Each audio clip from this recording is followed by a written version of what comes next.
What's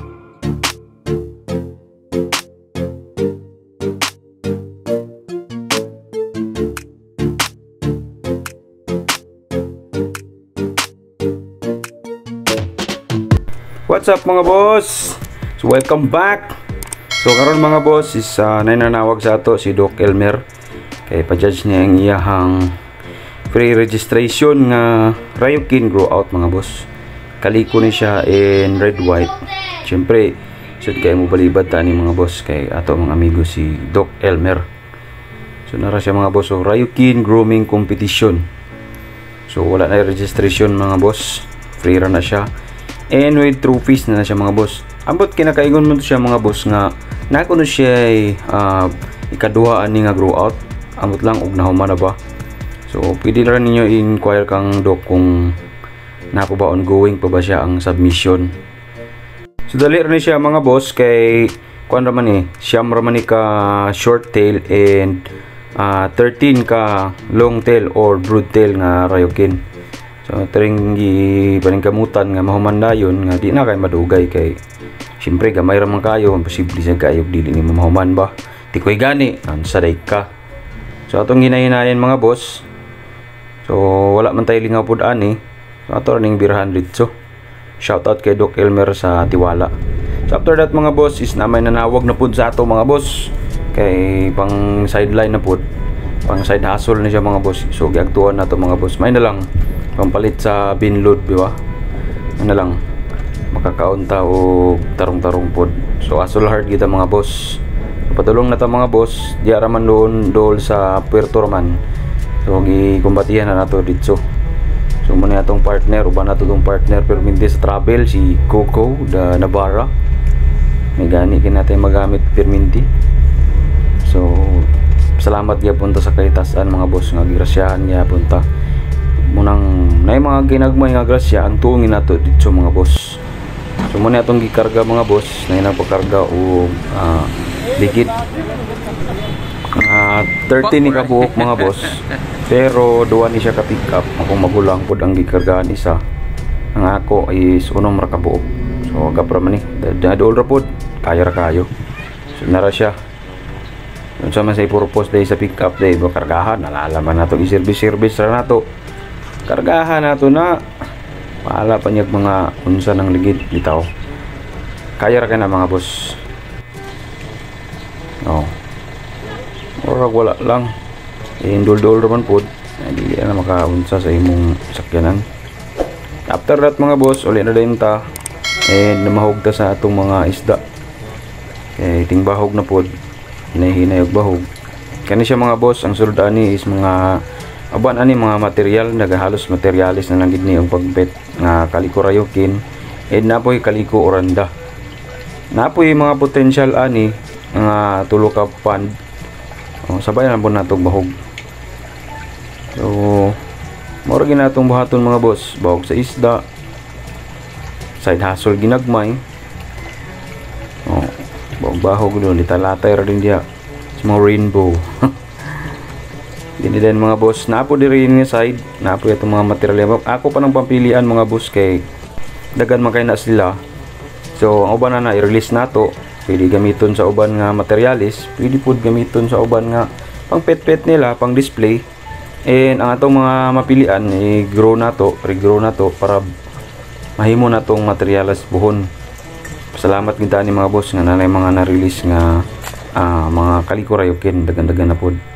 So pagkagabi na mga boss, weather change din ta mga boss. Schedule since Sabado karon, schedule man sa weather change karon, weather change din ta mga boss. So atong limpyuhan na ang atubangan. Nga nagi ko mga boss, ang akong galimpyuhan is atubangan ra gyud kay ang likod sagdan na ako na sila. At least na yung mga lumot, mukaon mo pud na ang mga isda na kana siya. Muna siya ay natural nga pangpakulor sa atong mga isda. Ambot lang sa uban kung gaon sa nila ng ilang mga lumot sa kilid, pero sa ako di na ginako naga limpyuhan pag-ayo. So ator na siyang limpyuhan ang atubangan. After that ana mga boss, isa ato na i-drain ang tubig. Dayon after draining, tubigan na lang buday na siya. So akong gigamit ana mga boss is katurang brush nga nay magnet para di na kita magkot-kot sa mga tubig and less food nga disturbo sa mga isda. Pero okay ra gud na siya mga boss. Wala ni problema kayo. Wala ko nagsigop kaya ni mga boss o mga tay-tay kay gadali pug kuha ni. So brush lang tani mga boss. Kana upat ka 4 feet mo na siya atong schedule karon nga Sabado. And ang uban ana nga aquarium susunod na pud nga adlaw. Brush medyo karaan na gini akong mga aquarium mga boss. Di ko kabalo o unsa exact nga years na ginagamit nako. Pero medyo karaan na gini siya mga boss. Pero at least magamit pa siya. And grasyahan pa mangyapon na pa mangyapoy mandaog gyapon. Chamba-chamba ra gud na siya mga boss. Ang sulod ani mga boss is Calico Ryukin kanang upat and isa ka red white nga tong dako nako nga kuan pang player nako. Ug sa dihang mga boss, ang nahitabo is nadaot ang atong isa ka pump. So gitistingan pa nako og repair kung kaya pa limpyuhan, kung under ba siya balik. Tistingan lang gud mga boss kung mo under, di na ta mo palit diretso kay syempre medyo naboy price po ding mga pump, di ba? Let's say mga 700. Oh, may na lang na 700, di ba? Inot ta ginagmay. Mintras nga ma-repair pa siya or malimpyuhan and mapabalik og under, limpyo lang ita mga boss. Wala na problema. So kana siya mga boss is A3000 mo gina kong gamit sa akong mga 4 feet. Pero ang uban ana mga boss is pang alisdan na nako og sibilyon nga 16 watts. 3,000 liters per hour ba to or di ko sure og 3,500 liters per hour. Na ato ra ni balik medyo depektibo na gina siya nga A3000 mga boss. Sige na siya kapalong, especially kung brown out, hindi na siya muon og iyaha. Kinanglan ba nimo tandugon iyang kuan, iyang impeller para mobalik siya og tuyok. Medyo wang-wang na gina siya. May nakapan aning A3000 kay ang A3000 dili siya ceramic ang iyang ang giniyang shop. Putaw mo yung shop ani mabaid siya, manipis, mawagol na rin na yung impeller dayon.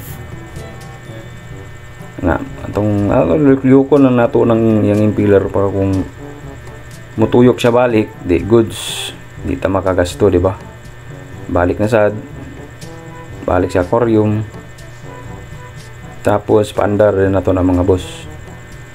Mura na akong gabuhaton gid mga boss, balik-balik lang gina siya, pero kana siya depektibo na gina siya. Para sa ako depektibo na gina nga pump mo nang milisod na siya paandar. So after that mga boss, moara gyapon na tong buhaton. Tuyo ko na po nato. And kani siya nga part mga boss, ako na ning gikuanan nga last na ni. If ever nga dili pa gyud siya, so makapalit gid ta mga boss. Makagasto gid ta og pump. Pero ana gina mga boss, disposable po na siya. Last. Whoop. Munang wala gid siya ni under mga boss. Wag na siya gi-under. So sato pa wala na gid. Ipagpalit kita. Gasto na sad. Isod gid siya pandaro na oh. Wa na gid. Wa na gid, wa na gid ni kurog, miskin kurog gamay, wa na gid. Patay na gid siya. So ato na ni siya paagasan mga boss. Agasan na ito itong nabuwa na drain na ito nga isa ka 4 feet. Mamahog din ta og mga crayfish na ito mga boss while waiting na mapuno itong mga fish aquarium na itong bahugan ng mga crayfish na ito. Na ako yung mga ginagmay ani mga boss nga piece good nga pusaan na pugkuan ni nakapadako na pugkog mga piece. Kini dire mga boss is mga breeder ni dire.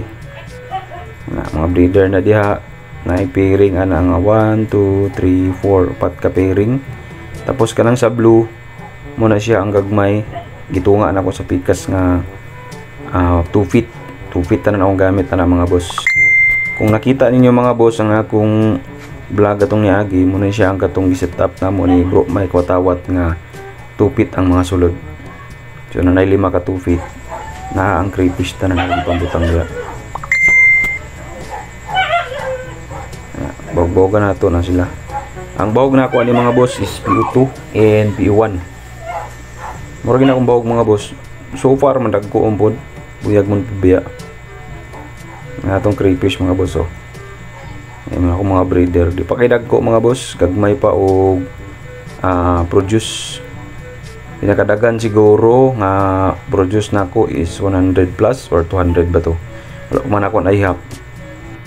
Pero ang permiro nga na-produce nila na before na ko sila nabalhin is nasa mga 100, 150. Ako mga piece-piece mga boss oh. Mga craylings. Now. So far active pa man sad. Siguro okay pa niya akong gapang buhaton. Wala pa ipaul ani. Sa mga swito dya, comment down below mga boss kung basig makuan ko ninyo. Advicean. So after that mga boss, na umanatanan mamalong na nita mga boss kay medyo alas 12 na sa gabi almost or 11 plus sa gabi kay nawala ang tubig ani manang medyo nadugayan gud og puno ang mga aquarium. Mamalong ta mga boss, mo yung last part na to mga boss, mamalong sa mga aquarium and sa tibok na fish pond. So dili lang taman mga boss. Don't forget to subscribe, like, and share. Comment na lang kung na may mga pangutana. Pwede rin natin natubagon. So, this is Tikoy House mga boss. Let's go! Tikoy Gani!